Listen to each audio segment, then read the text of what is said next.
parent of teens. Are you interested in connecting and sharing insights on parenting teens? You're in the right place. Today I want to talk about peer pressure and how peer pressure affects teens, and perhaps how I would deal with parenting teens that are affected by peer pressure. When we talk about peer pressure, it's not something that affects teens alone.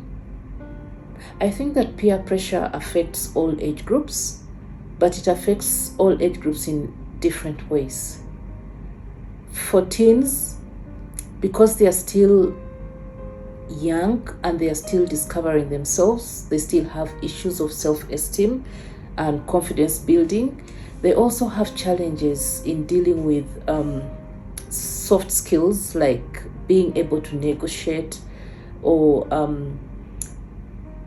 make decisions or build friendships, or really the soft skills that we acquire over time because of our experience in life. They get hit hardest by the peer pressure that is prevalent among young people. I think that some of the things that I would consider doing if my teen was found themselves in this situation where they had a lot of pressure to engage in something or be a certain way or do something to fit within their teenage kind of expectations.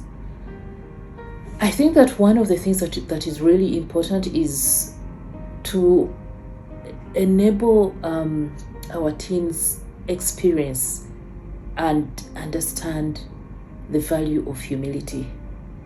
Humility in the sense of being empathetic to others and understanding that situations are different and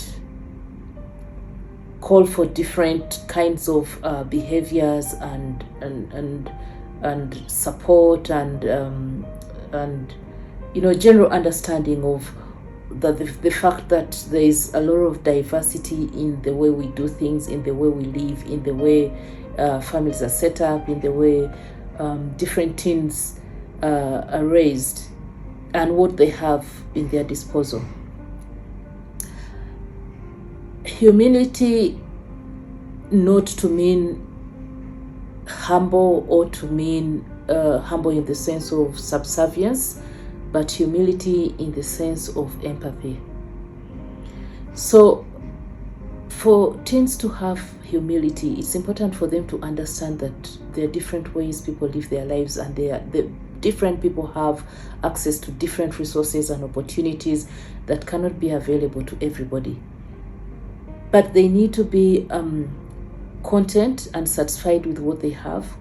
And how can they be content and satisfied with what they have?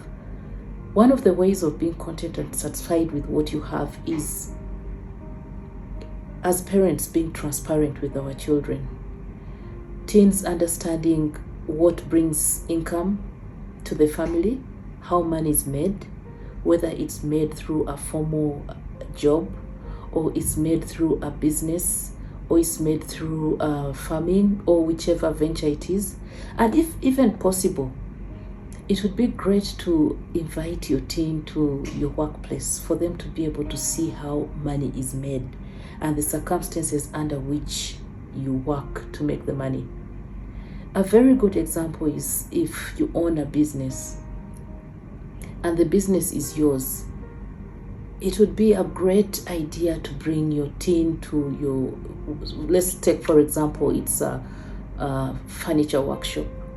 It would be really nice to bring your teen to your furniture workshop to understand the processes that you undertake to produce furniture, the different work streams that exist in the process, the challenges that you experience through the process. These are some of the things that will enable them appreciate that hard work, first of all, is a virtue, but also that it's a process that enables you acquire the income that facilitates your lifestyle as a family. Sometimes when we don't understand where the money is coming from, we tend to think that life is straightforward and be careless and make careless decisions, and probably that's why teens could easily succumb to peer pressure, because they do not understand the processes under which finances are got and brought into the family. The other thing could be acts of kindness. How do we introduce our children, our teens, to acts of kindness? I think it's important for teens to understand that not everybody is privileged, and we have different privileges. If you're not sick, you're privileged, because there are many who are sick and they don't choose to be sick and they have no control over their illness. There are many who do not have food to eat. There are many who do not have parents. There are many who do not have a roof over their heads. There are many who don't even know their parents. So there are so many privileges that we have, and if we can train our teens to have a sense of gratitude, that they are grateful for what they have, and they are able to see what other people are deprived of by being engaged in acts of kindness. Acts of kindness could involve visiting an orphanage and supporting in activities in the orphanage, maybe teaching at the orphanage, providing supplies to the orphanage within your means, or even visiting sick people and supporting sick people who do not have caretakers, or even visiting refugee camps and just understanding how refugees live and how their life has been transformed without judging. These are things that enable us appreciate our privileges, and it also helps teens to appreciate that there is more to life than just focusing on what interests teens and that is manifested through the peer pressure that might be exhibited to be something or to do something or to demand certain expectations from parents. There are many other ways that teens could be grounded in within your family that can protect and guide them from the pressure that comes with engaging with their other peers.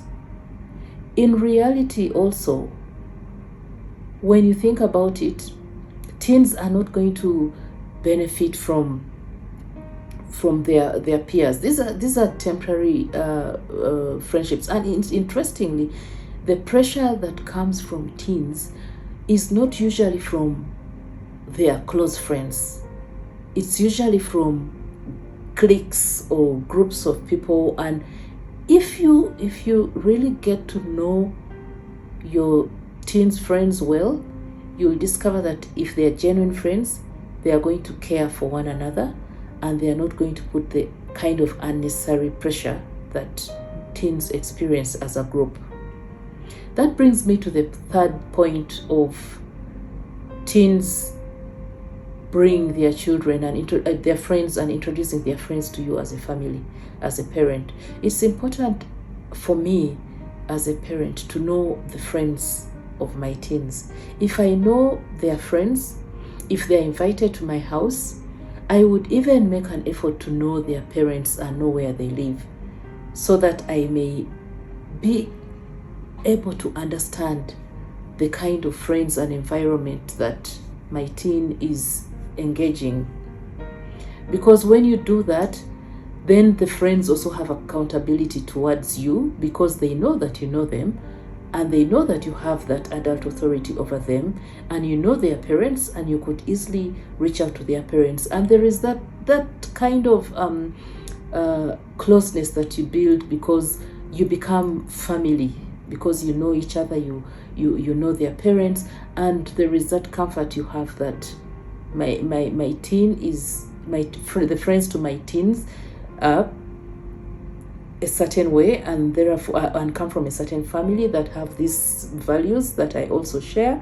And then since we share the same values, then we can trust that our teens will hopefully emulate the values that we want them to have.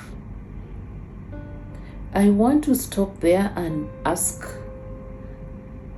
what would you do if your teen came to you and told you that, or if you sensed that your teen was dealing with some kind of pressure that was being imposed from a clique of teens, either from school or from the community or wherever it is? How would you guide this teen? Because you may not actually be told by your teen, but you will sense, you will observe, or you will feel some kind of pressure to acquire something. It could be a shoe or a certain phone if they are old enough to have a phone. It could be a certain bag or a certain kind of trouser or shirt or dress. It usually manifests in those kind of things, and they'll put so much pressure to want to have those things. And then you begin to wonder, why is my teen insisting on having this when they should be understanding our family circumstances and knowing that this is something that I would not hesitate to give if it was valuable and if we could afford. Let me know what you think. Leave your comments, and if you like this video, please subscribe so that you can see more of these videos. Thank you and bye.